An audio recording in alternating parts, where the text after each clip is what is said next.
Hoje quero compartilhar uma mensagem sobre a maior necessidade da humanidade, a purificação do pecado.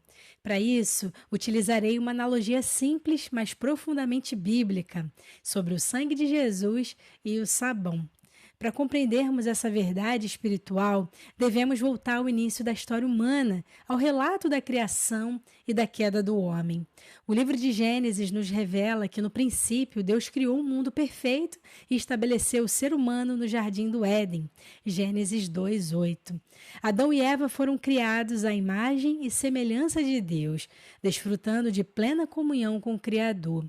Entretanto, essa harmonia foi rompida quando Eva foi enganada pela serpente e levou Adão a desobedecer ao mandamento divino, comendo do fruto proibido.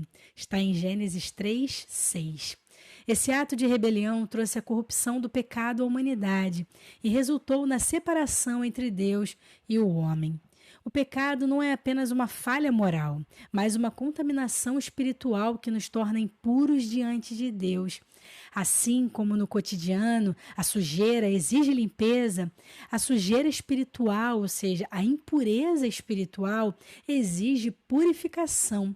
Na antiga aliança, Deus estabeleceu a lei para revelar a santidade divina e expor a pecaminosidade humana. Para que houvesse expiação, os israelitas ofereciam sacrifícios de animais, pois sem derramamento de sangue não há remissão. Hebreus 9:22 diz isso. Contudo, esses sacrifícios eram apenas uma sombra do verdadeiro meio de purificação, pois é impossível que o sangue de touros e de bodes tire pecados, conforme Hebreus 10, versículo 4. A lei demonstrou a necessidade de um sacrifício perfeito e definitivo. Foi então que Deus, em seu eterno propósito, enviou seu Filho unigênito para ser o Cordeiro de Deus que tira o pecado do mundo. Cristo veio não apenas para proclamar a salvação, mas para efetivamente realizá-la por meio de sua morte expiatória na cruz.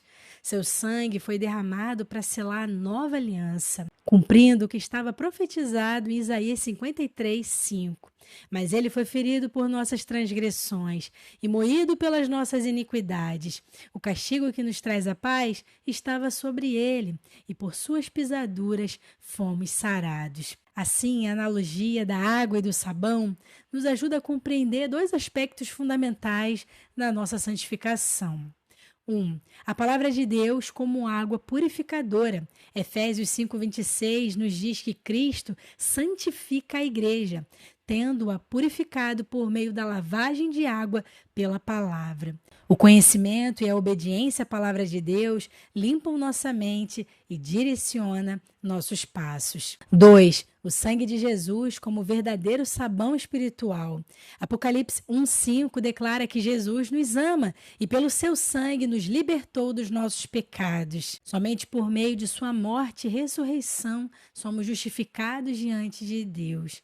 Romanos 5:9.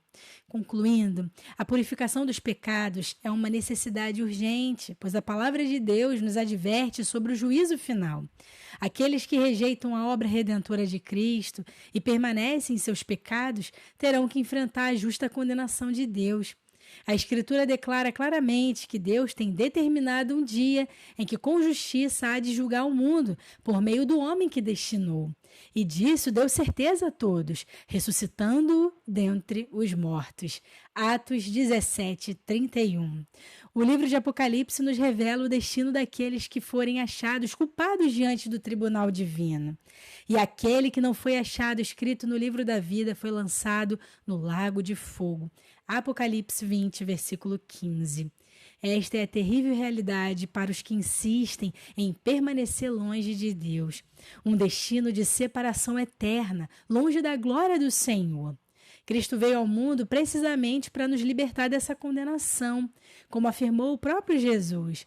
Porque Deus amou o mundo de tal maneira que deu o seu Filho unigênito, para que todo aquele que nele crê não pereça, mas tenha a vida eterna.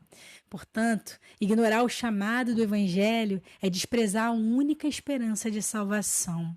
A graça está sendo oferecida agora, mas um dia a porta se fechará e os que rejeitarem a Cristo enfrentarão a ira divina. Hoje Deus nos concede a oportunidade de nos arrependermos e crermos no Evangelho. A escolha é entre a vida eterna em comunhão com Deus ou a condenação eterna afastados dele. Que ninguém permaneça indiferente a essa verdade, pois está escrito: e assim como aos homens está ordenado morrerem uma única vez, vindo depois disso o juízo. Hebreus 9, 27. Que possamos escolher Cristo, o único que pode nos purificar dos pecados e nos livrar da ira vindoura.